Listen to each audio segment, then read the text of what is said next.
Clips. And remember, citizens, always subscribe. Hit the notification bell as well. And $19.95 plus shipping and handling will keep you out of hell. One, two. Alrighty, boob tubes. Another one of clips. So, there,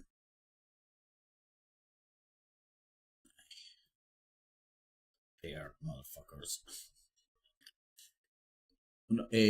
So welcome to your daily dose of PoliTITS. Try and look as many English speaking, because I don't speak any of that foreign muck stuff. News outlets as I can, and see what they're all saying. See what different flavour of jobby supper they're all offering you up. And aye. So here's the BBC kicking off at the top of the hour, and then I'll go and touch on the old Sky News, but in fact I don't even think I'll be touching much on the British press, because I can summarise everything they're going to say. 15 seconds. There was local elections and Conservatives got their ass handed to them by Labour. And I mean, that's literally all people really need to know unless you're involved in these local elections. And even then, it's localised.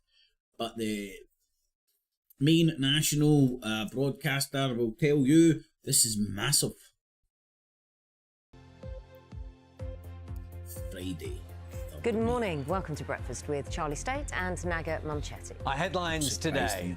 Labour wins the Blackpool South by-election on a bruising night for the Conservatives and a strong performance from the Reform Party. Every freak at a fucking circus. Look at that. Democracy. Democracy. Fruitcakes. Like this cunt. Fucking standing up there on the podium with people voting for him. Elections across England, Labour's making key gains. When I'm dictator, off with their heads. These elections are a big test of public opinion. Millions of votes are being counted, and what happens next will shape the political landscape as we rev up for that general election. For British dentistry. And we've got some sunshine this morning across parts of Scotland, Northern Ireland and later the parts of southern England. But elsewhere it's fairly cloudy with outbreaks of rain. I'll bring you all the weather details coming up shortly. Good morning, it's Friday the 3rd of May. Our main story this morning, Labour has won the Blackpool South Sunak's by-election with sister, a convincing a fellow majority. Romulan. The Conservatives came second. They previously held the seat until their MP resigned after a lobbying scandal. The Reform Party came a close third. The first wave of results for the local elections in parts of England has also started to come through overnight. So far, the Conservative Party has lost council seats, while Labour has made some key gains. Our political correspondent, Damien Grammaticus, can bring us the latest. Commonly known as Chris, Labour Party, 10,825. Look at fucking old Colonel Sanders standing there, man. That is Blackpool British South, democracy, a little people. before 5 a.m. and a Fucking decisive pigs Labour at the victory. trough. They were Or just like, confident hey, of emerging fuck it. winners in the We're all on the take. This was emphatic. The two of them can't even stand up. We're led by the strongest among us. No, we're led by fucking cripples and Fruit Loops and some cunt over here that can't keep going like that. You get like fucking nodding his head Tourette's. Colonel Sanders. Welcome British democracy, and then the Western press tries to paint like the fucking democracies of India and Ukraine, Crimea. Of the Tory incompetence, Russia. we're done with it. We're done with the Tories. We're done with it's it, time yeah. for change. It's time for reform. And the first council of the night I want to vote for him. I've met him in the boozer all the time. Labour and Cooperative Party, 649 votes. The Conservatives lost 6 councillors here. Labour in charge again. The win is symbolic Reform for them, came third. clawing back lost ground. Seriously, man, politics genuinely is like TV for ugly people, isn't it? In Rushmore in Hampshire, Labour have taken control directly from the Conservatives. Boundary changes helped here, but it's also been gaining wards from Tories. mounting losses and Right, as I said, it's kind of easy to sum up. So let's go and see if we can find something worthwhile speaking about. Top of the hour, top of the morning to ya. There we go. Has that worked? Hold on. The World Press Freedom Prize honours all Palestinian journalists. Ah, fucked it. Ah, faked it. It's always a bit dodgy. Gaza under extremely different compared to yesterday or the day before, when police were trying to disperse the protesters with water cannons, tear gas and pepper spray. A major rally was held today. Georgia, from Gaza, from America. Did you see that guy doing the dancing there? That was real sweet. People blocked the square and blocked all the neighbouring streets. Look at that, man. To disperse them, but they failed.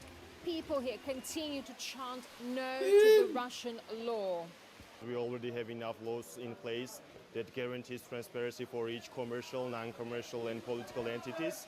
They have Georgia are trying to make NGOs having to declare where their money comes from to stop foreign influence in their internal politics. Right, it's no rocket science.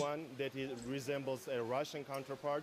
It raises more concerns. Yeah, and that's exactly what Russia done. They kicked out all the NGOs because they knew exactly what the NGOs are.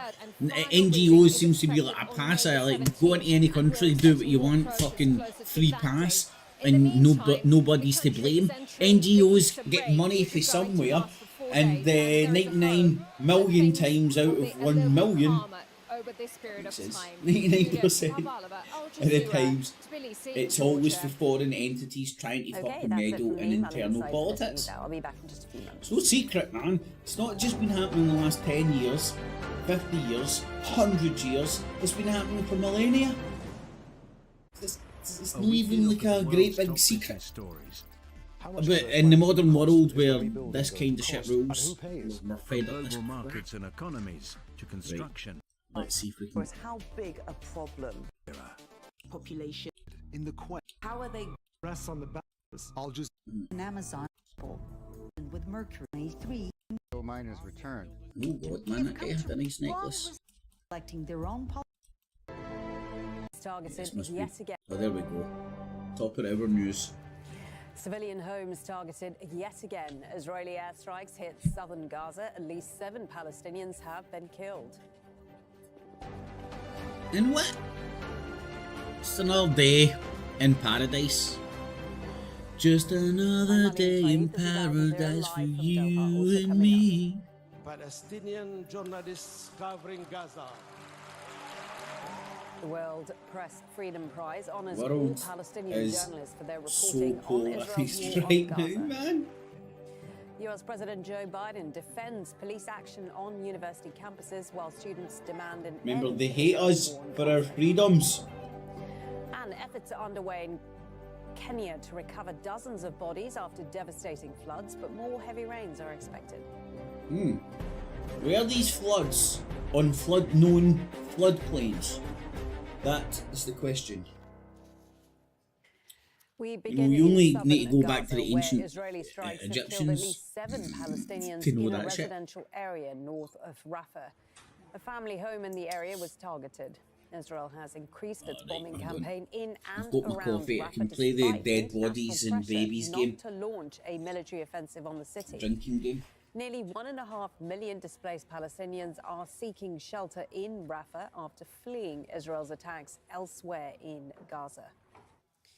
The United Nations has urged Israel to drop its plans for a ground attack on Rafah. The spokesperson for the UN Secretary General says it would be fatal for displaced civilians and humanitarian aid operations in the Strip. Rafah is at the heart of our Gaza humanitarian operations. It is a transshipment point for life-saving assistance that arrives in Gaza from the Rafah and the Kerem Shalom crossings. It is where dozens of aid organizations store the life-saving supplies they deliver to civilians across the Gaza Strip. Most importantly, there are hundreds of thousands of civilians who fled to Rafah to escape bombardment, famine, and disease.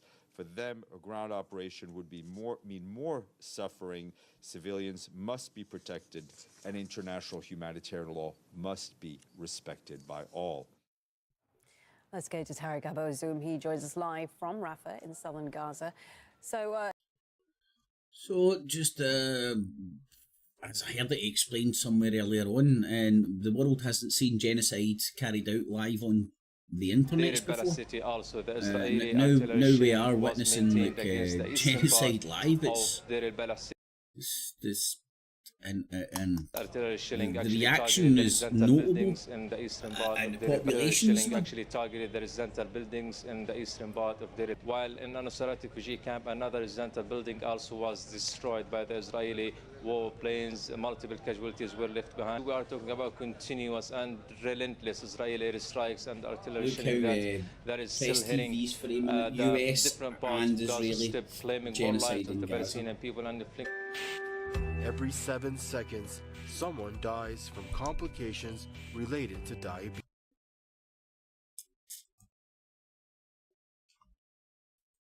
Press TV streams are always pish. Casualties were left behind. We are talking about continuous and relentless Israeli airstrikes and artillery shelling that is still hitting the different parts of Gaza Strip, claiming more lives of the Palestinian people and the Every 7 seconds, someone dies from complications. Fuck that one. Let's see if the Odyssey's any better.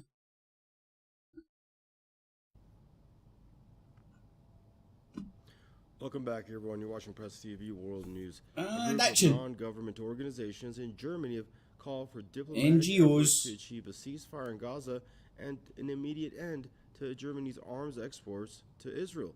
A group of 37 peace movements sent an open letter to German Chancellor Olaf Scholz urging the government to adhere to its commitments under international law. The German NGOs warned arms sent to the Israeli regime could be used against Palestinian civilians. It's ironic, isn't it? The Germans, aka Nazis, are one of the, I think the second biggest supplier of arms and munitions to Israel. Delivery of humanitarian aid into the besieged territory. Israel's genocidal war against Gaza is about to enter now its 8th month, leaving around 35,000 people dead, mostly women and children. The UN says destruction left by Israel in Gaza has been unprecedented since the Second World War. UN Director for Arab States Abdullah Dardari says that most houses have been destroyed in the besieged territory.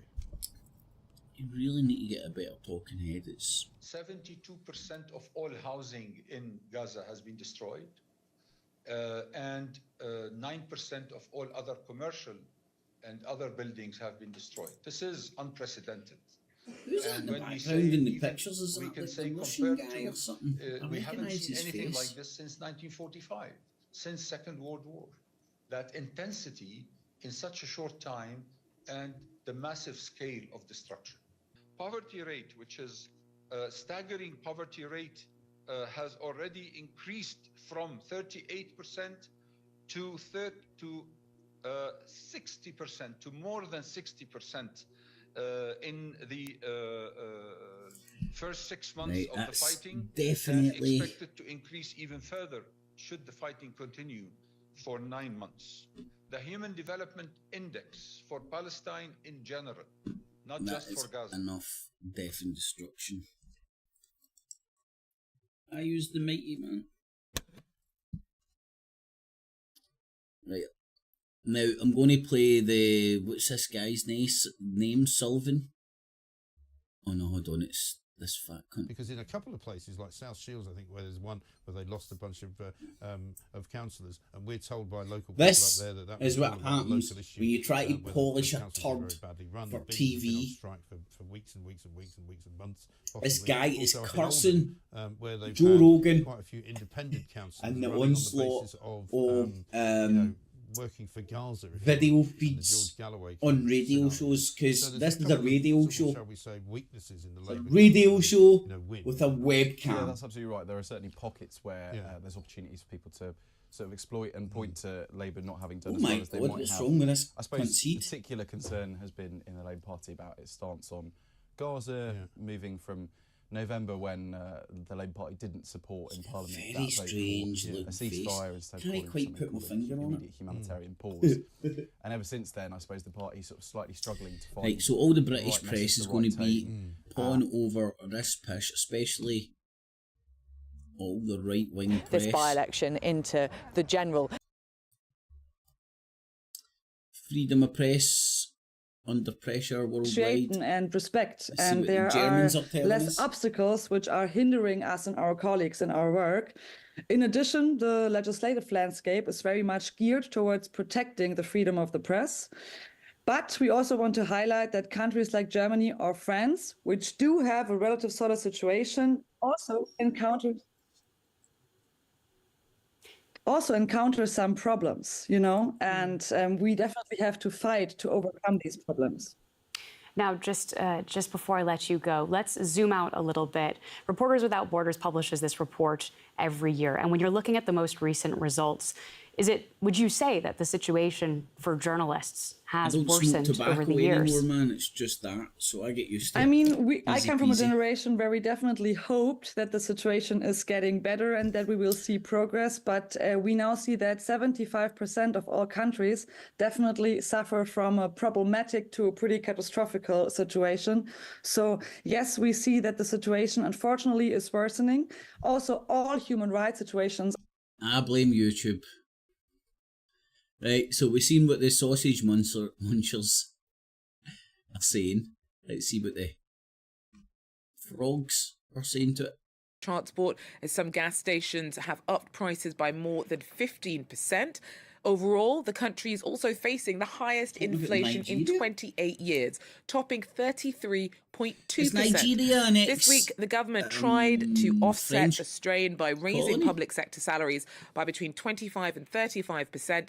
But President Bola Tinubu's removal last year of petrol subsidies and foreign currency controls have contributed to the skyrocketing cost of food and essentials that's left millions struggling to get by. Margaret can no longer make ends meet as her monthly salary of €23 cannot cover the rent of the room she shares with her daughter. Right. Oh, RT. This will be of a breakthrough in ceasefire talks. Well, in the meantime, Palestinian children continue to live in fear, abuse, or detention. And that's in the best. I'm going to start with you this segment because advocates for those being held at Guantanamo Bay say that there are some inconsistencies and contradictions. Down. I thought that retired. Right, we had news. It as a handful of men. It can be hard to navigate.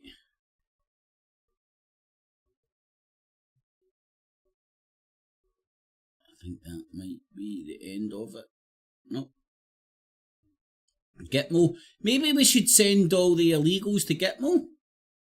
There's an idea. And the lack of accountability, which might prove. She's hot. So here we go. Top of our news.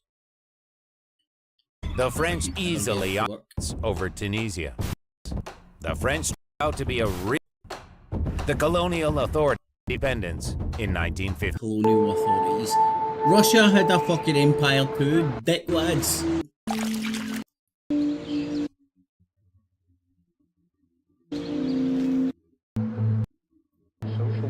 Fucking hell, hurry up. Putin!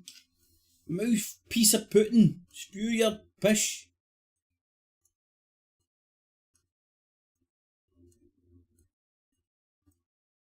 This is the best I can do to navigate through this push, I think.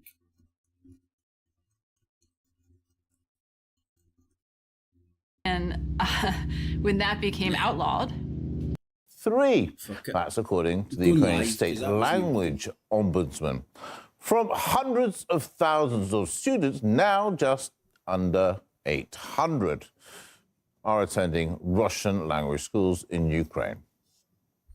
Now, that's despite the widespread popular usage of the Russian language in Ukraine. Let's take a look at what language Ukrainians prefer to use in their daily life. For example, How do they spell their own country language in a do you Google choose to search? Well, use? according I to think this data guy's just a from drunk. that search engine, with the exception of a few Western regions, the overwhelming majority of Ukrainians spell Yeah, their he's country steaming, isn't he? using Russian language instead of Ukrainian.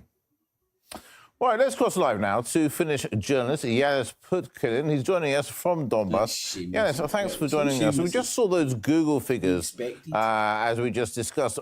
Google's what does that bad, sort of but say listen to about... it And Obama, unfortunately, I think, backed away from that. Unfortunately, I think a huge amount of Republican criticism, putting them back in Guantanamo. Where because it's 10 years. Is it possible that we would eventually? Actually, the leaders, the perpetrators. This new language law. The United States mainland to prosecute them. Let us end this story. That's the only other way that the story ends, other than, as I said, the plea deals that have been discussed for several years now with these men, or the reality as it is now, which is that nothing happens. They're warehoused in Guantanamo for the rest of their lives. They get more ill. They're not looked after. Between Hong Kong people with people outside Hong Kong, including press outside Hong Kong and international press as well. Let's see if the BBC I think the major challenge that we wish to focus on Hong Kong news because we want to to supplement the dark hole. Now, local Hong Kong news outlets or newspapers that the news that they cannot cover, but it is so difficult for us to cover news without being on the ground, right? In the premise. So it is the major challenge that we wish to. Nothing else if is we want to happening in the continue world, to report on everybody. news of Hong Kong America's not getting without being fucked in with Hong students. Kong. In It's the been United States, closely President watched Joe around the Biden world, but has called especially by the campus United protests States. against Israel's The war. rhetoric has really been increasing from NASA. Now, NASA does not cooperate with the Chinese at all. In fact, the US has a law banning it from doing so. But NASA has been accusing China of running a military program in space, of wanting to keep all of the resources to itself. And there is a real space race underway. China wants to get its astronauts on the moon by 2030. The US is a few years ahead. It's aiming for the end of 2026. So we'll have to wait and see. But all of these rocket launches and programs are part of the bigger mission by China to establish a presence and to try and dominate space. But from China's perspective, however, it says it wants international cooperation and that its space program is peaceful. OK, Nicole, brilliant stuff. Thank you. And we'll bring you live coverage of the launch here on Sky News. When it happens, I think it's about 10:20, Anna. Yes. I thought it was going to be earlier. It's not. 10:20. Good to know. Dark side of the moon. So that's not coming up on The Breakfast Show, but there are lots of other things that are, including we're getting more on the local elections. I'll speak to former Conservative MP and Cabinet Minister Justin Greening and former Labour Party Director of Communications and Strategy, Tom Baldwin. That's coming up. Let's hear about what us Scots. Lord Mulholland was Lord Advocate when the Crown Office first became aware. Not impossible of unity. Most significant. Forbes. Time now to get a quick look at the headlines where you are. Where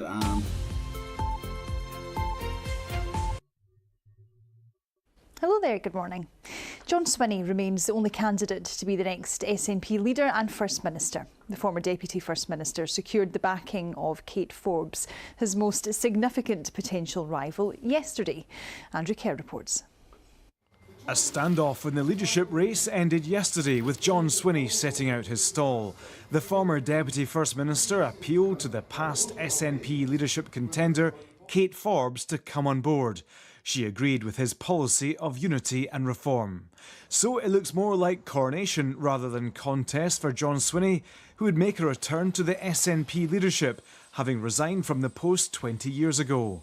Nominations close at noon on Monday. The bar to stand is 100 nominations from 20 different branches. It's not impossible, but difficult for a party member to seek enough support if they want a contest to open up party debate. Well, the next First Minister must focus on economic growth. That's the message from the Scottish Retail Consortium, as it reports a 3.6% drop in footfall in April compared to the same time last year. That's the 7th consecutive month where stores have seen fewer shoppers. Elsewhere this morning, the former head of Scotland's Prosecution Service has expressed regret for any miscarriages of justice in relation to the Post Office scandal. Lord Mulholland was Lord Advocate when the Crown Office first became aware of potential problems with the Horizon IT system in 2013, but it didn't officially stop prosecuting cases until 2015. The Crown Office said the full extent of the system's bugs and errors wasn't known until 2019 at least. Any miscarriage of justice is a bad thing, so if we're subject to miscarriage of justice, then we're all sorry about it, but that's all I've got to say. Well, the Crown Office said there was no record of Lord Mulholland taking any decisions in relation to cases that involved Horizon evidence. And finally, a new exhibition devoted to the kimono opens in Dundee this weekend. It features more than 300 items and examines the garment's impact on film, fashion and... There you go, man, the news from Scotland. Kimonos. Is that Kenya? Climate change! Floods happening in floodplains, and the climate changing is all our faults. Simples. Just forget about the previous ice ages and fluctuations in climate, the planet's climate. We're the great lame and because you're at fault, you need to pay me lots of money. So let's just remind you that counting is still underway up and down the country. The vast majority of results... How fucking boring. It really is.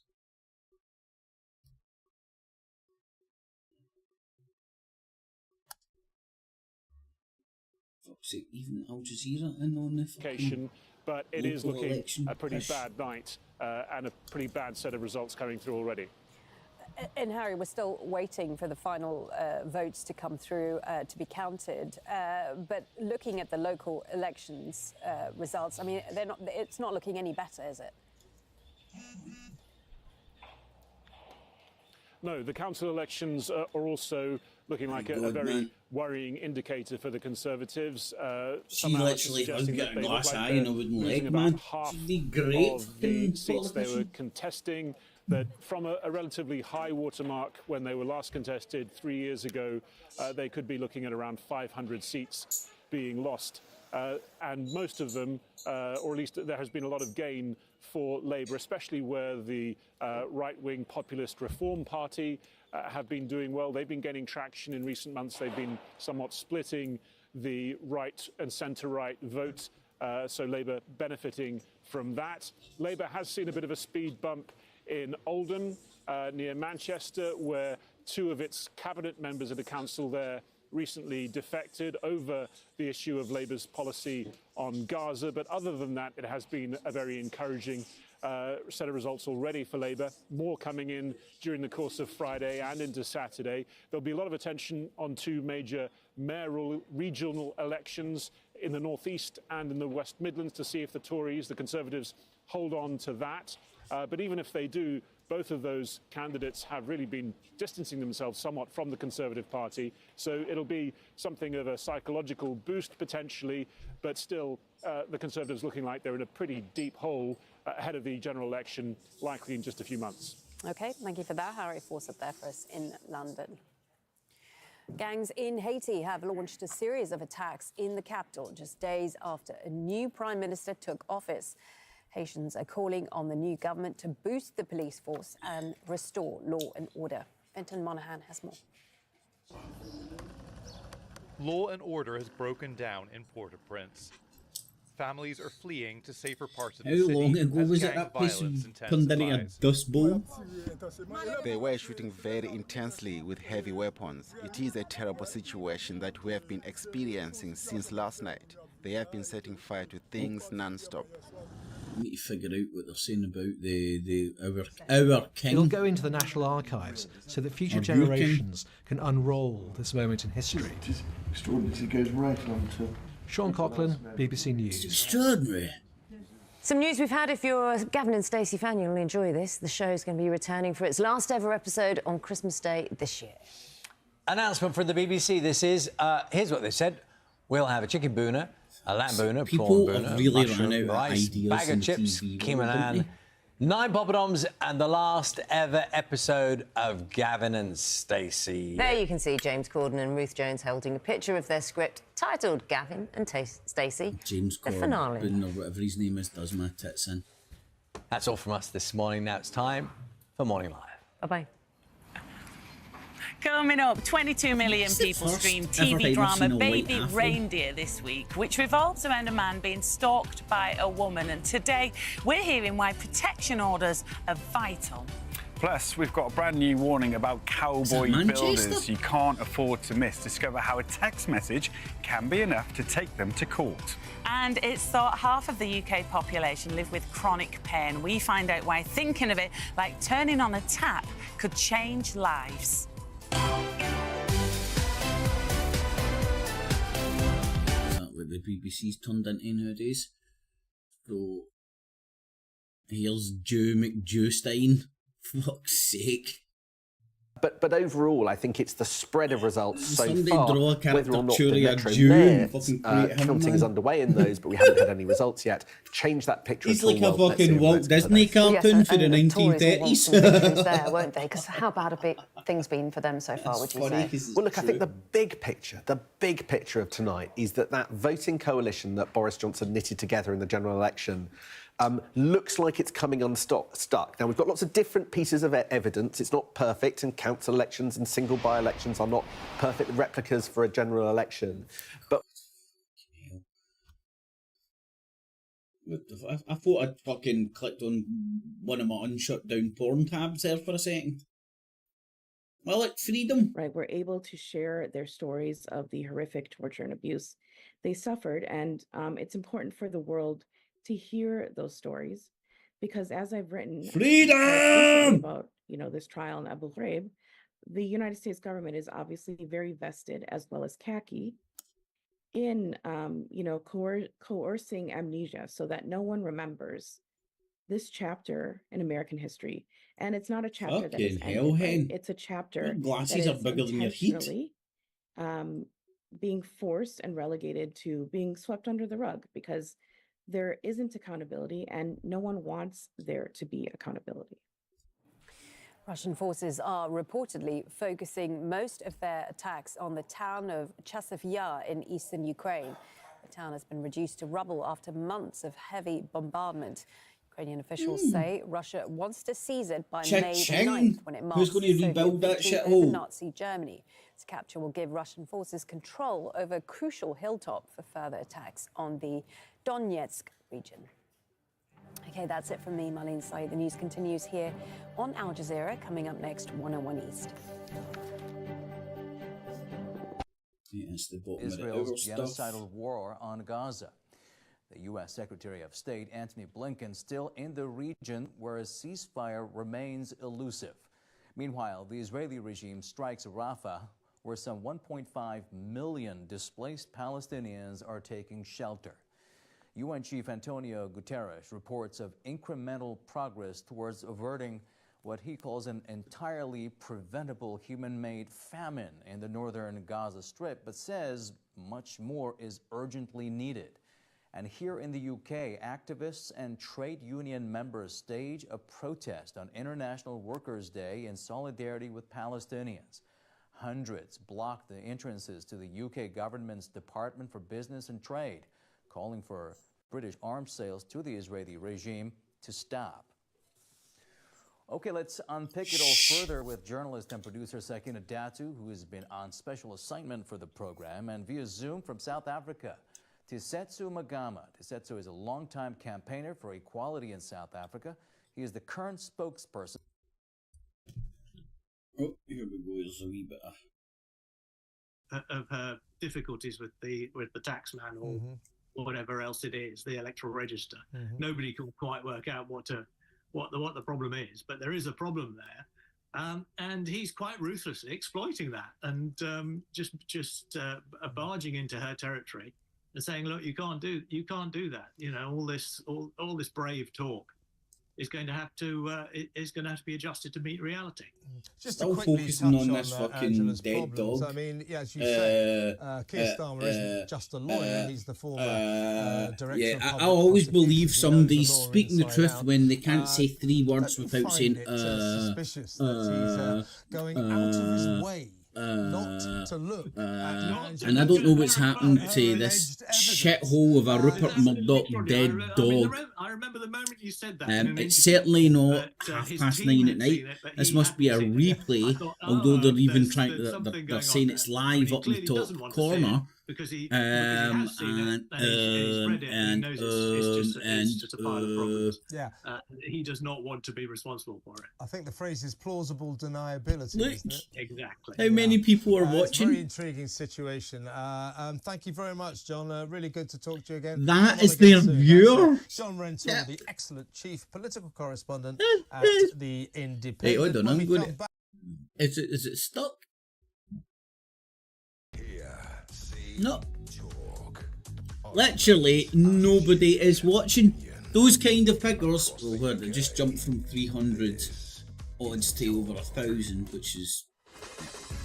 Welcome back to Morning Glory. I'm Mike Graham. This time. is, of course, the brand new breakfast show. It's day 5. It's going really, really well for us here at Talk. We're absolutely delighted. No, it's not. He's dying. He's just had to pull off a preview, you fat shell bastard. But I'm delighted to say, as we said... That's Rupert Murdoch's cum that he's keeping in his fucking right cheek. First time we've had you in here, I think, as the fucking disgraced his cemetery. And it has to be said, it's not a great time to come. So I know. You could have invited me on. Yeah, I could have invited you on another day, but they're calling it. Richard Curtis has called it the worst night for the Tories in a local election for about 40 odd years.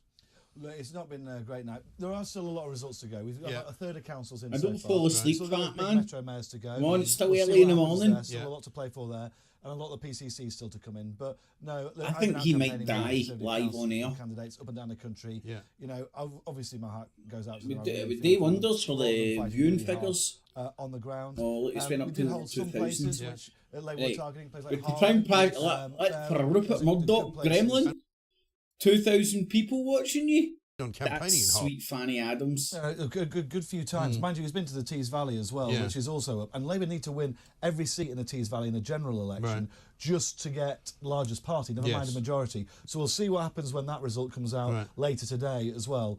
I think part of it is a combination of really effective local councils working really hard straight because he's got to deliver that sort of half levelling up and face stuff grown there. on his face. I was in Harlow myself. Cancer. Councillor Dan Swords, I think, is the leader there. He's held on, and I think they've got a really positive message to sell. But look, I mean, local area by local area, there'll be lots of different reasons why people vote on specific local issues. But no, it's fair enough to say it's not a great night for the Conservatives. No, and I suppose Blackpool South is the worst of all of it, really, isn't it? Because that's an actual by-election. We know people slightly act differently during by-elections, but I mean, a 26% swing, 20% of that to Labour and a little bit extra to Reform, you've got to be a bit worried about that. Look, it's pretty clear. You can see in that. I mean, the turnout was lower. People do act differently, as you say. But I don't want to see us losing any of these seats. I want to see us winning everywhere. But yeah, I think it just shows that and we've seen it in other places as well, like Kingswood when we had that by-election recently. Where people are voting Reform. The danger is that you let Labour in, and I am worried about that sort of broader issue for a general election. Where you're worried about letting Labour in. That's because you're a right wing sitting on a news station trying to pretend you're independent and just saying it as it is. The home of common sense. Common sense says that you're Rupert Murdoch's fucking gremlins and you wouldn't be let anywhere near any of his broadcast outlets unless you were fucking going to say what he fucking is happy for you to say, aka Count Spunkular, for example, and all the idiots that have ended up on RT, GB News and Talk TV. Let's not forget, even Alex Jones ended up on the BBC. Fuck's sake. Oh my God, what this woman looks. They wanted to come in second place. They wanted to pip the Conservatives to the post. They didn't quite manage to do that. They came third, but there was only 117 votes in it. It was a good showing from Reform, but was it good enough? In this period before the 2015 general election, UKIP, which is a rough equivalent to Reform, was polling higher and was actually doing much better in by-elections. So is this actually going to play out? For a long time now, Reform have been on the up. It's felt like they're about to break through, but they haven't got very much time left to break through. And coming third, albeit by only 117 votes, in an area where they've put in a lot of resources and a lot of campaigning time, it might be good, but is it good enough? I mean, it just looks as though the Labour Party are just going to just take everything pretty much. What the fuck has she done Do you with her think eyes? that it's more a sign of, if you look at it, that people are actually wanting a change, or it's just the fact that they're just really turning their backs away from the Conservative Party after the sort of mess that has ensued? Fucking alien or something, man. What the fuck? Well, I think, yeah, there is an element of people just wanting to turn away from the Conservative Party. This is what I was saying about sort of voter apathy. Focus groups are showing that fewer people care who runs the country than almost ever before. Turnout is also very low, which is also reflexive of that. But does it really matter for Labour in the long term if it gets Keir Starmer into Downing Street? Does it matter whether people are voting Labour because in they the studio love the Labour Party Hen, whatever you've done with your eyes, they look bad at the best of times. Either way, it turns out with the same resolution, and I think that's what's so difficult Avatar. for Rishi Sunak. That's what she at the looks moment. like. She The looks other like she's question, in of course, fucking is Avatar. when does he call that general election? He and the team around him are minded to hold off for as long as they possibly can. They're hoping that interest rates start to go down, people's mortgage misery is alleviated a bit, and of course that the Rwanda scheme gets up and running, and we see a dip in illegal immigration figures. That's why he's been holding out for the second half of this year. But if results over this weekend are as catastrophic as is being predicted, and it looks like they probably will be, if the Conservatives end up losing sort of 500 council seats, then I think we can expect a number of letters of no confidence in Rishi Sunak coming in from disgruntled backbench MPs who think, well, maybe it's worth one final roll of the dice before the general election. And if that happens, then it could get to a point where Rishi Sunak feels that he has no option other than to go to the country a little bit early, perhaps in June or July. Gives up trying to understand. Interesting. Okay, Olivia, thanks very much. Because they don't understand half it. Oh my God. Yeah, well, I mean, likely, would it be Rishi leading the party into a general election? They can't do it again. They can't honestly be looking to try and get another leader. I mean, in my show the other day, we sang that song, Let's Go Round. Put her eyes together with her voice, right? What have they got to lose? If it is as catastrophic as a badger's fucking Nobody arse. will look at them seriously at all. I don't think she's been at it's bed. like the plane's going down, and you're thinking, let's get another pilot in to steer it towards the sea. No point, just get on with it. I just say get on with running the country, because people are getting fed up with it. Well, you've got Pretty waiting in the wings, potentially, Suella Braverman. I'm sure they'll all be lining up, but who would do it anyway? Like, if you know the plane is about to, yeah. you know... Sorry, Hen, you need to get a new makeup artist. Oh, right, I was wondering what happened, because I've moved off the news. But there's no denying that across the country, you know, whether it's Hartlepool in the north or Rushmore in the south or Redditch with Bellwether seat, we are winning votes across the country, and that, I think, reflects a changed Labour Party with a positive case to take to the country. So I'm very pleased with the results. Blackpool has been an incredible result, but we're picking up seats where we need them in other parts of the country as well. So, Keir Starmer, they're pretty happy, as you'd expect with that result in Blackpool South, what it's saying for the national picture from his perspective. But, of course, the most important thing for the people of Blackpool South is they have a new MP. Chris Webb is his name. Let's take a listen to him. The people of Blackpool South have spoken for Britain. They have said to Rishi Sunak and to the Conservatives, they've had enough. They've had enough for 14 years of the Conservatives being in power.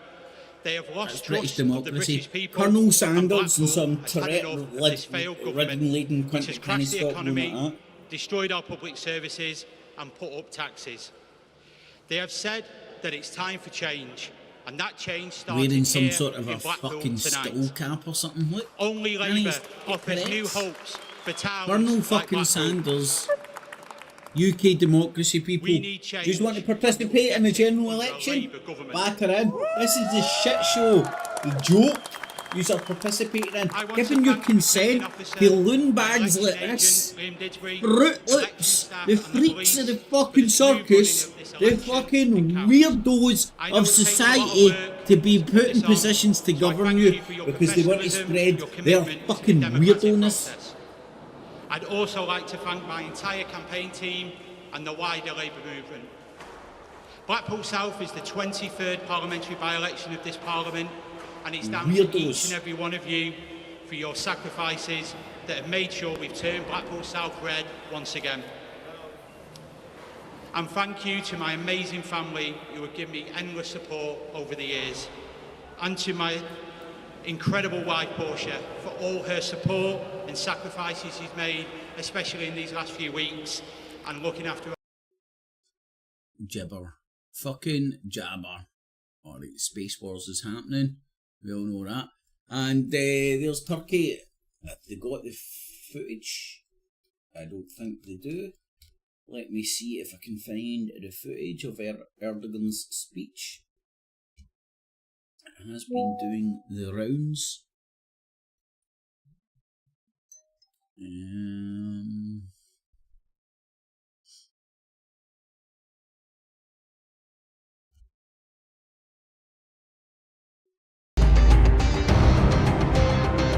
It might be copyrighted.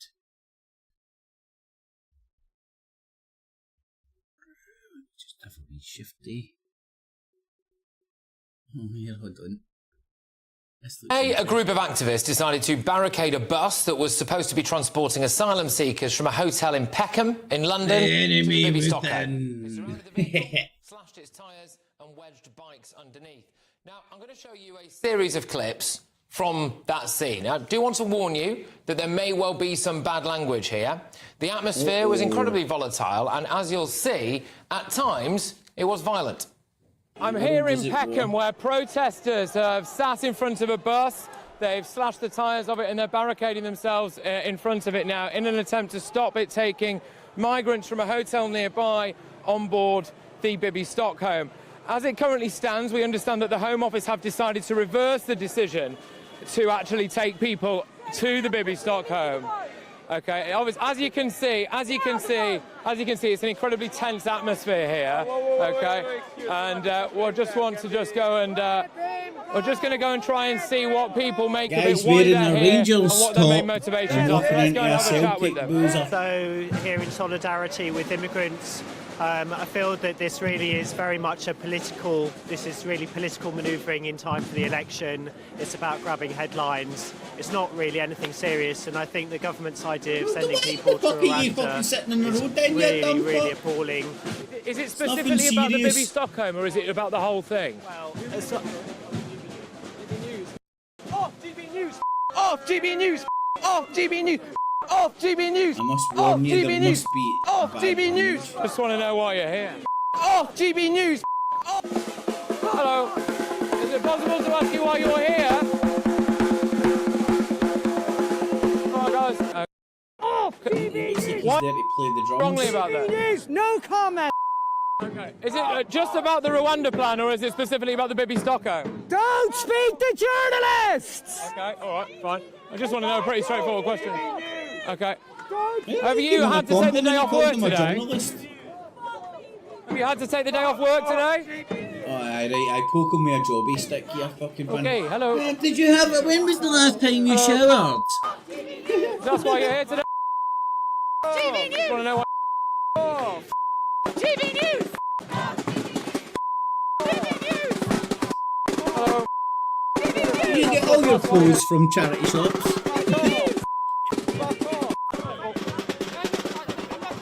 Oh man, you can provoke those bastards like that, and that's what they're doing. That's the journalism, that's agent provocateur. One thing that you'll notice is that despite the criminal damage that had taken place, the aggressive environment and the massive disruption that this was causing, there didn't appear to be any police in riot gear, no horses, no real police action to speak of, but then things did escalate.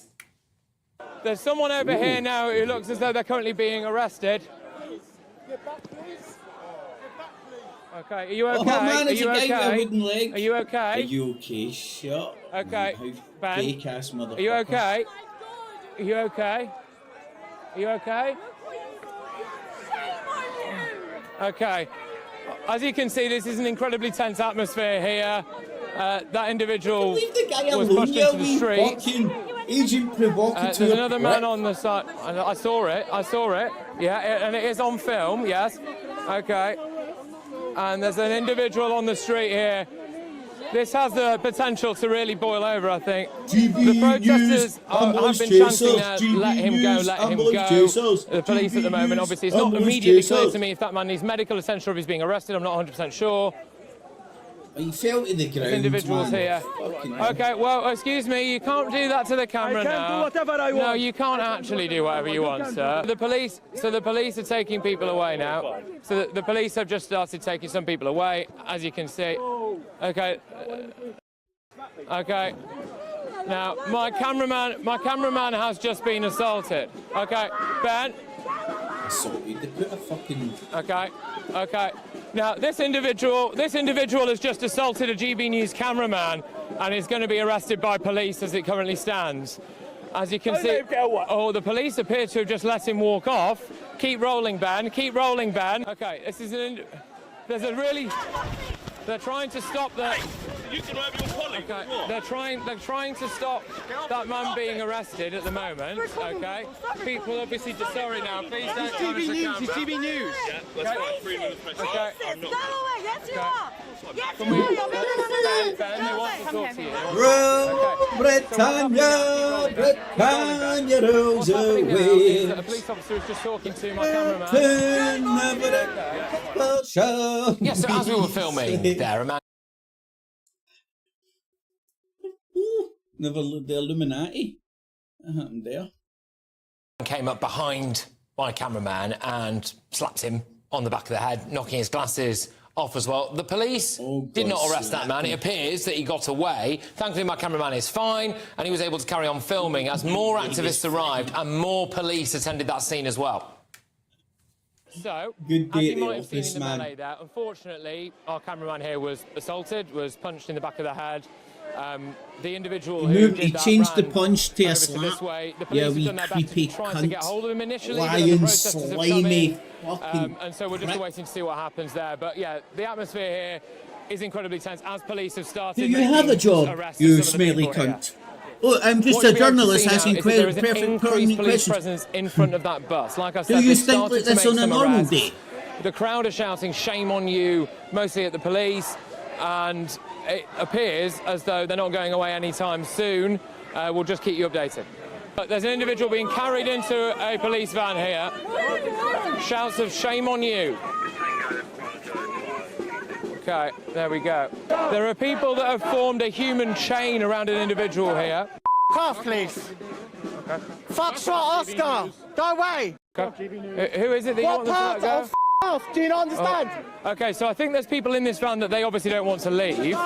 So they're trying their best. They're trying their best. Here we go. They're trying their best to block the police van. So nobody who's been arrested would be able to leave. That's what the point of this is. You can see there's more and more and more police coming every single minute now. There's a big cordon here in front of the bus. These vans have all turned up. Okay. And there's... OK. All right. There's quite strong feelings here. Vans now all blocking the road, and there's some people in these vans who have been arrested. Again, the crowd are desperate to try to not let them go away to detention. All the people who were by the side of the bus have now been moved. I would imagine that they're probably in some of those vans that we saw before. So the police are trying to clear the way so that this bus can then leave. Yes, I'm stuck in the middle with you. And I'm wondering what it is I should do. Okay. I'm so scared because of the left over there. And I'm scared because of the right over there. Root looks to the left of me. Root looks to the right. Here I am stuck in the middle with you. Yes, I'm stuck in the middle with you. And I'm wondering what it is I should do. So the Home Secretary tweeted this whilst I was on the scene, actually, saying, housing markets in hotels cost the British taxpayer millions. We will not allow this small group of students posing for social media to deter us from doing what's right for the British public. Yep. Unfortunately for Mr Cleverly, though, the fact is that that small group of students did deter him from doing what's right for this country. And the fact is that this incident was policed completely differently from the way that the St George's Day event was recently. It's mob rule, isn't it? Now, I've been surprised by some of the reporting on this. The London Evening Standard said video taken on Thursday morning showed an apparently peaceful protest, with activists surrounding the coach with linked arms chanting, "Say it loud, say it clear, refugees are welcome here." Yeah, it also showed a lot of the stuff that I've just shown you there, didn't it? There was a reporter there from The Guardian who came over and said that he'd witnessed the assault on my cameraman and said that he thought it was awful. That incident has yet to make it into any Guardian articles that I've seen, anyway. The cameraman in question managed to get footage of the man who actually did assault him, and here he is.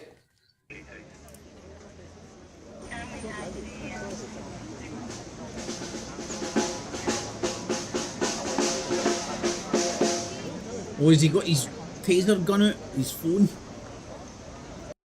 So there we go. Hopefully he can be identified and actually brought to justice. That footage was just by coincidence taken a little bit before the incident itself actually happened. Now, in case you are wondering, the bus has now left the scene without any asylum seekers on board, and I think it's fair to suggest that maybe the mob won.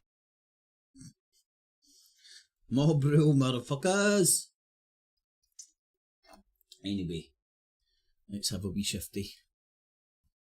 It's just going to be by-elections, by-elections, by-elections, by-election on the British press.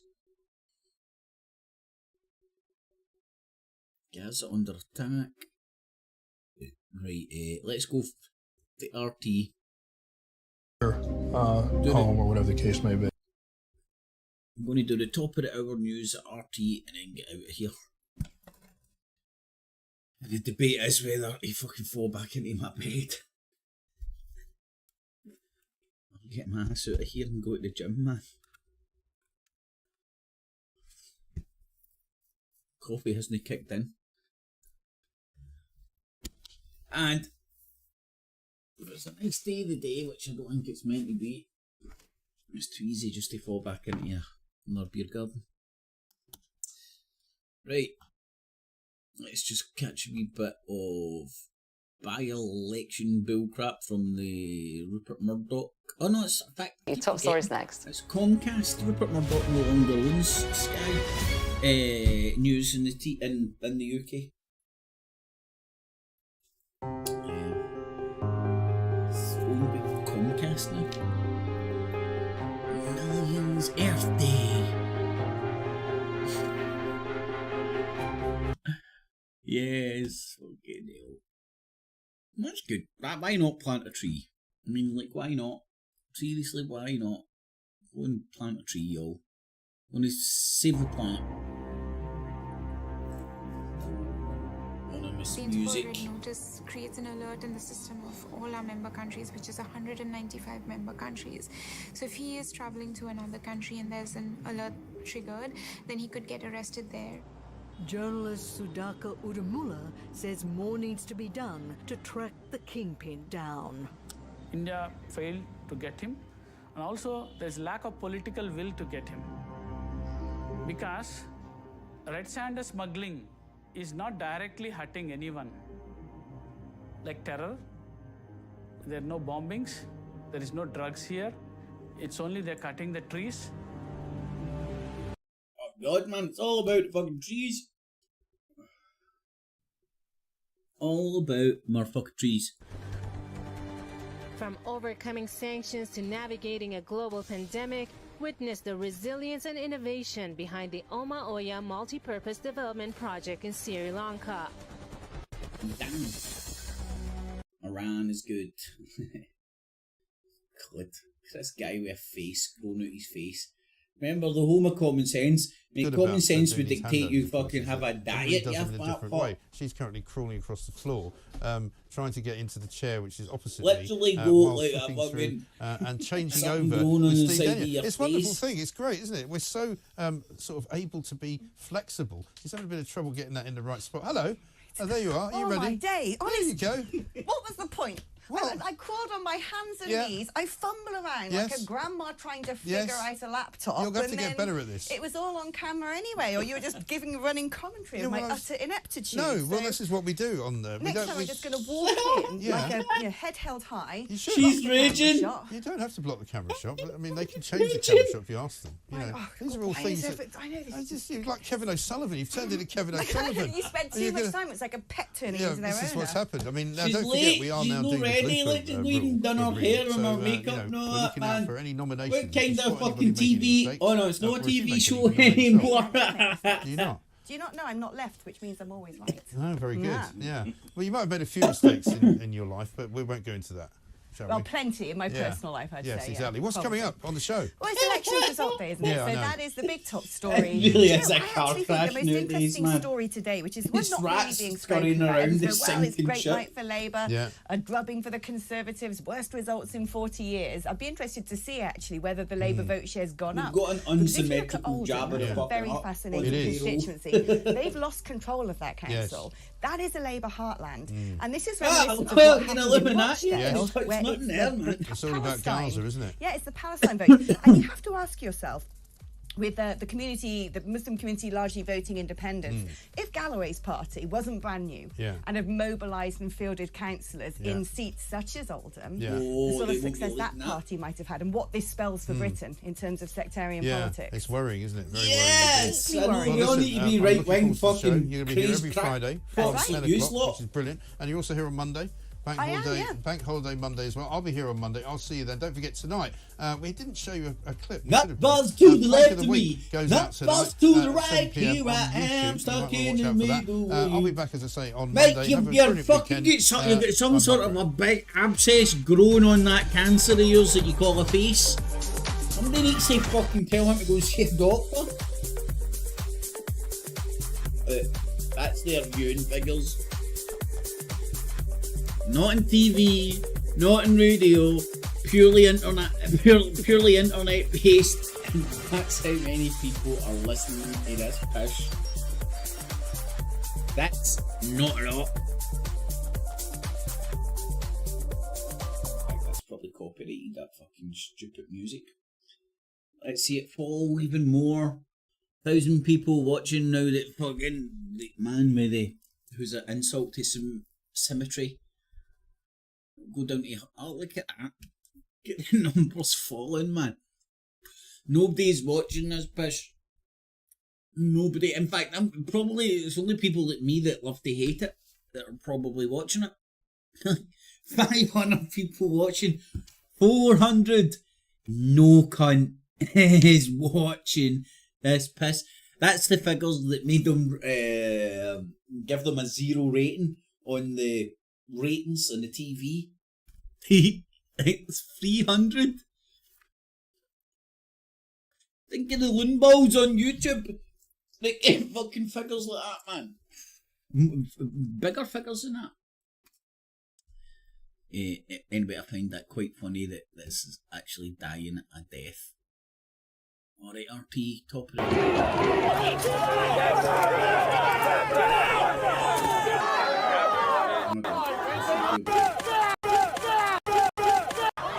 These images show the aftermath from the night of the standoff. The campus was full of debris from the destroyed encampment. Walls and floors had been painted with slogans.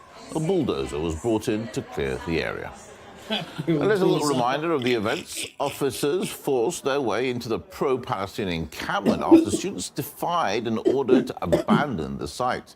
This footage shows how the demonstrators had set up barricades as they prepared to hold their ground. The students wore masks to protect themselves from tear gas and pepper spray. People had been amassing in the area for days. One of the protest organizers, UCLA alumnus Ron Gutierrez, took us through how police brutality cracked down on what had been a peaceful demonstration. So fucking drunk. Here in Los Angeles, at the University of Southern California, USC, about 93 students were arrested on the first day of the student protests. Early this morning, more than 100 students were arrested at UCLA, where the police came in and violently attacking the students, pepper spraying the students, and arresting them. They were not being violent. They were simply in the encampment, trying to defend the encampment, to continue to demand that UCLA stop investing in death, stop giving their money to support the genocide being committed by Israel. In fact, the students are steadfast. The students are not giving up, and they have community support. You know, I'm an alumni. I'm a proud alumni of UCLA, and we've been going out there to UCLA to support the students. The protest will continue at UCLA and at many universities throughout the country. Just yesterday, on May Day, May 1st, more universities started their camps. So this is something that's going to continue across the country. We're not going to stop. These protests have drawn an international reaction, including from Turkish President Erdogan. He said the interests of Israel have started to define the framework of Western democracy. All the famous democracy-defending academics, intellectual journalists, and politicians are burying their heads in the sand and waiting for the events to calm down. Do you know why? Because Israel's interests draw the boundaries of Western democracy. Everything that touches Israel's interests is anti-democratic and anti-Semitic in their eyes. Joe Biden told demonstrators that despite widespread criticism, he has no plans to rethink Washington's Middle East tactics. He condemned the protests as supposedly anti-Semitic, despite many Jewish students taking part. We are not an authoritarian nation where we silence people or squash dissent.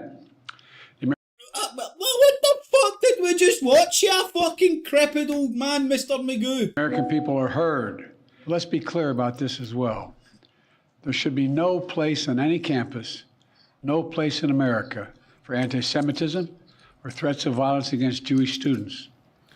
The protests came as the US House Where, of when, Representatives why? approved an Oh, I do see a bunch of anti-Semitism fucking awareness Jews going act. like, It still needs to be passed by the don't see Senate anything before the like actually president fucking signs off. genuinely happen. I The see a law bunch would of have Jesus broadened the wearing definition of fucking what anti-Semitism means, but some claim it's an attempt to stamp out criticism of Israeli atrocities. No Ron shit, Gutierrez Sherlock. again says the protesters are Also, in fact let's not against escape anti-Semitism. the realisation that see We the don't want anyone news to be that's anti-Semitic, in Russia, and a lot of our brothers and sisters, Jewish brothers and sisters, are in the encampments across the country.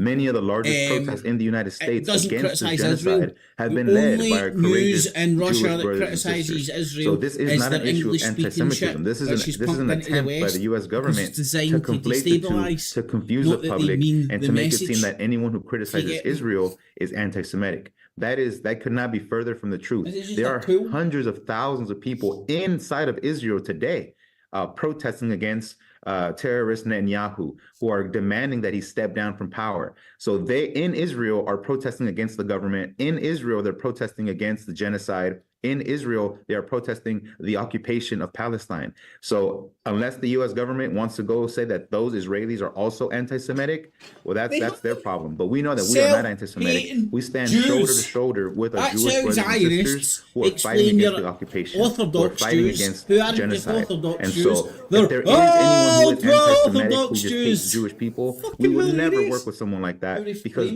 those type of people would hate us too. As a Latin American, they would hate me as well. And so to say that our movements have anything to do with anti-Semitism is completely and absolutely wrong. And we denounce that.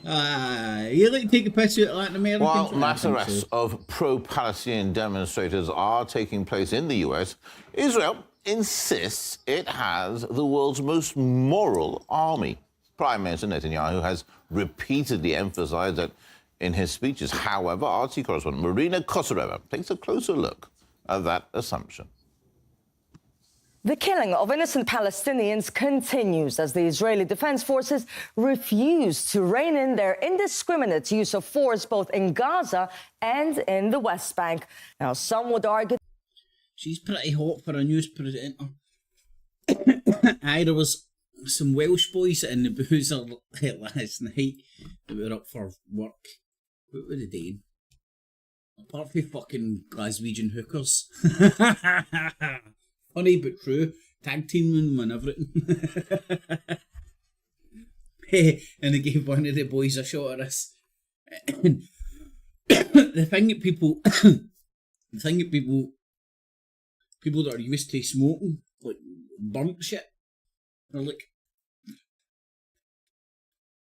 right, and they'll get a flavour, and then they'll blow it out, and then what they'll notice is it will start getting that weed cough after it. There's not very many sensible decisions I make in my life, but getting off tobacco and it was one of them, and I had to. If it wasn't for this, I wouldn't have got off it. So I wish I had a fucking discount code, man. Out of folk I know that's hooked me up, or like I'm going to get one of them and shit, man. I wish I could fucking. That Washington is well aware of Israel's brutal methods. The US declining to sanction 3 Israeli military units accused of abusing Palestinian civilians, including the one seen in this 2019 video shown in an Israeli court and used to convict 5 soldiers of abusing detainees. Soldiers from that same unit also seen kicking 2 Palestinian men in this video from 2022 that led to an internal IDF investigation and suspensions. So the US government has conducted a process, found that these units have conducted gross violations of human rights. That sounds very serious, but you won't tell us what those violations were, who committed them, and you're going to continue to send weapons to them. That is a process that is consistent with the standards that we have with other countries as well. Apparently, these incidents happened in the West Bank before the war began. Now, former soldiers say the IDF seems to have amplified their brutality after the October 7th massacre. When you're watching these screens, what's the mood like of other people around you? A lot of people are happy to see that we are paying back. That's like the Israeli retaliation. And was that because they were convinced that they were hitting Hamas fighters, you think, or it went beyond that? A lot of them don't draw the line between what we call militants or terrorists and what we would call civilians. After the 7th, for example, people saw those videos of those people being paraded through the streets around Gaza, right? And those people cheer or even take part in whatever it is. So they say, like, all of them are part of it. Like, they all support it. No, that's not. Was that quite a widespread view that everyone in Gaza is complicit? Very much so. For many of the people around me, that was the thing. It came from saying, those are the kids that we spared in the war in 2014, right? Those are the kids that we spared then are now the terrorists that did the 7th, right? But the implication there being, if you kill a kid now, it's okay. Everyone, yeah.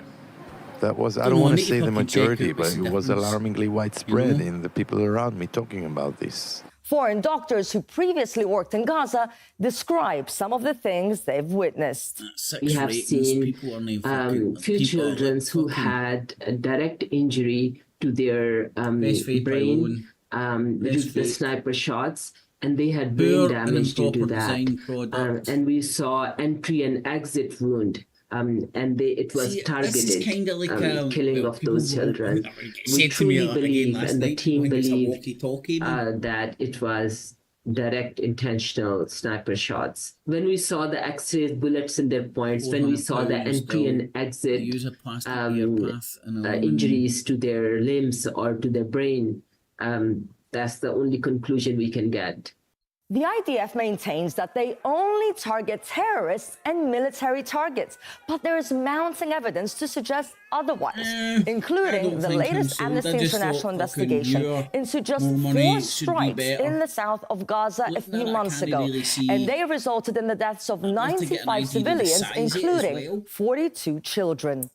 In all 4 attacks, the organization did not find any indication that the residential buildings hit could be considered legitimate military objectives or that people in the building were military targets, raising concerns that these strikes were direct attacks on civilians and civilian objects and must therefore be investigated as war crimes. The BBC, which has for years largely ignored the Palestinian cause, decided to conduct its own investigation, looking into various incidents, like this one from November, resulting in the deaths of 2 boys, 15 and 8 years old. Basil is holding something in his hands. It's unclear what this is.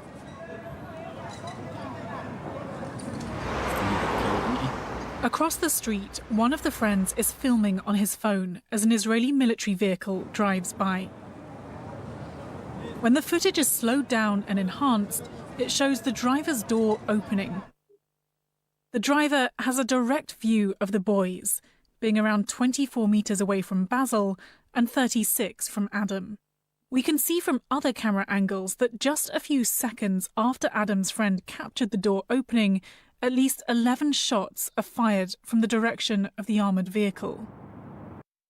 Our analysis showed that about 98% of them had injuries to the upper body, where a shot is more likely to be fatal. I cannot sound anymore, I should never tried. You had vodka and my cornflakes this morning.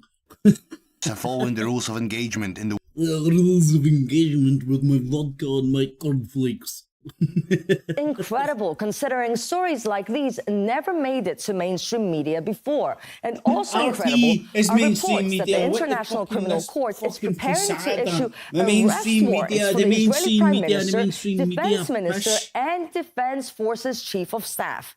But as we know, the ICC is all talk, no action, which is probably what Joe Biden told Benjamin Netanyahu. Oh, cheers, mate. A spokesperson for the White House National Security Council declined to comment on the contents of Netanyahu's call with Biden, but told Axios, as we have publicly said many times, the ICC has no jurisdiction in this situation and we do not support it. See, the bit of it, my problem is, right, G7 diplomats have apparently back in the day I always used to chew a pen. No, just always used to chew a pen. See, now I chew my mouthpieces, man. Disrupt the chances of a breakthrough in ceasefire talks. Well, in the meantime, Palestinian children continue to live in fear, abuse, or detention. And that's in the best case scenario. Joe Biden has taken a swipe at Russia, China, India, and Japan, saying their economies are contracting. And for the US president, the reason is clear. Let's have a listen. One of the reasons why our economy is growing is because of you and many others. Why? Because we welcome immigrants. Why is China stalling so badly economically? Why is Japan having trouble? Why is Russia? Why is India? Because they are xenophobic. They don't want immigrants. Immigrants are what makes us strong. Biden is a perfect example of what US the fuck is that a new quote? Well, I'm imagining it is. Propaganda.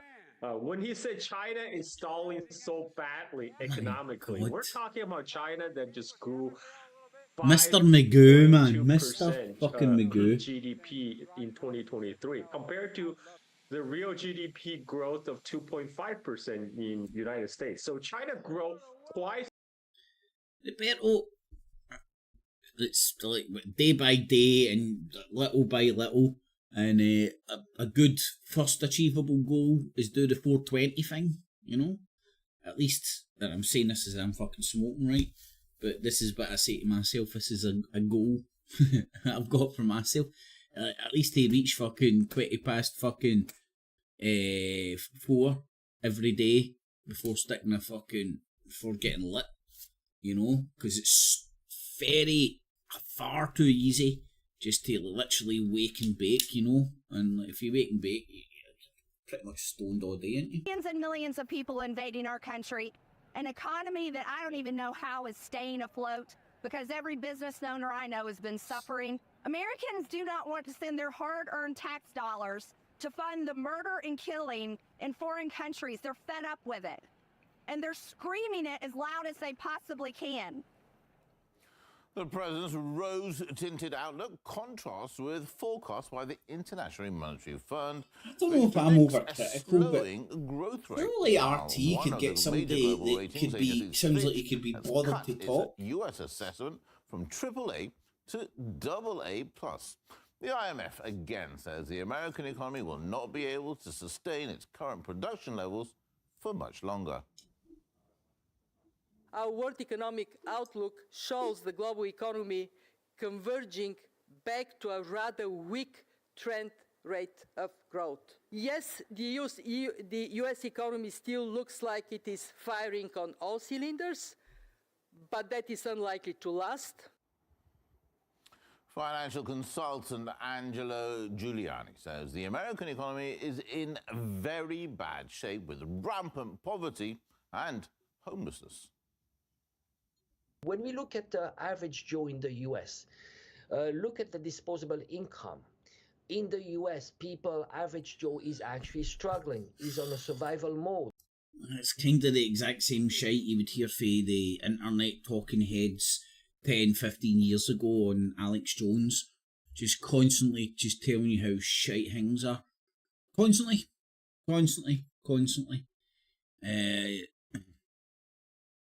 You can make up your own mind. Mate, Joe Biden's Mr. Magoo, fucking for sure, man. Fucking... Let's actually have a look at Mr. Magoo.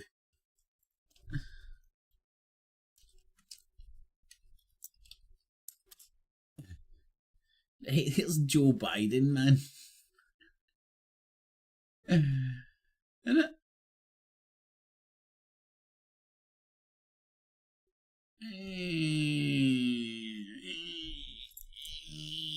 I can't open my eyes.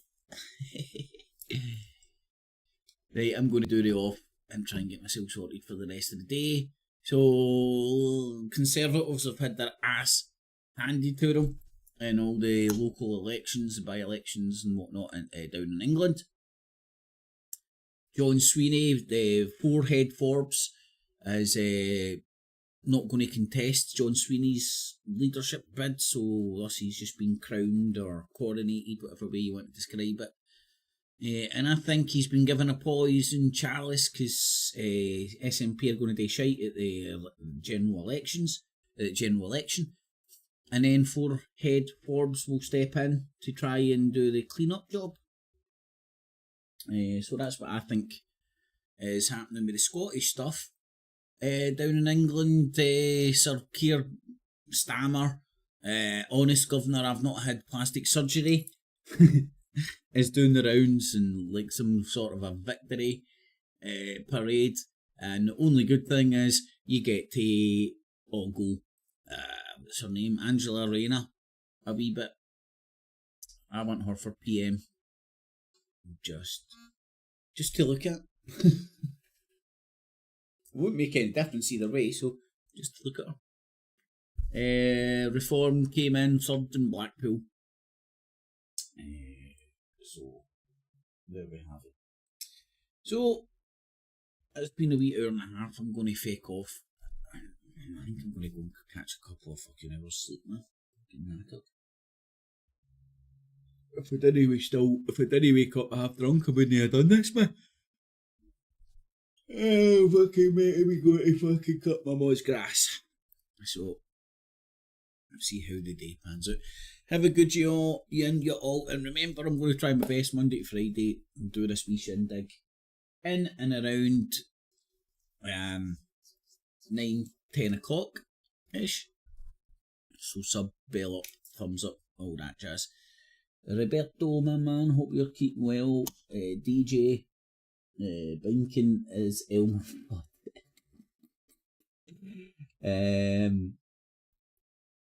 The handhelds are more practical, mate, definitely.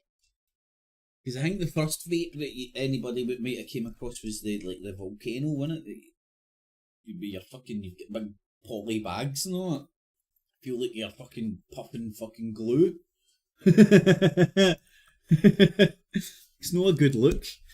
Yeah, I really have a big balloon at the outside of Boozer, man, like that. Or else fucking another Jew McJewstein. Like, looks like a cartoon character from Walt Disney in the 1980s. Hopefully see you all on Monday, man, and I might throw some shit up over the weekend. So have a good one, everybody. And cat cheese, no cats or cheese were used in this film. Clips. And remember, citizens, always subscribe. Hit the notification bell as well. And $19.95 plus shipping and handling will keep you out of hell.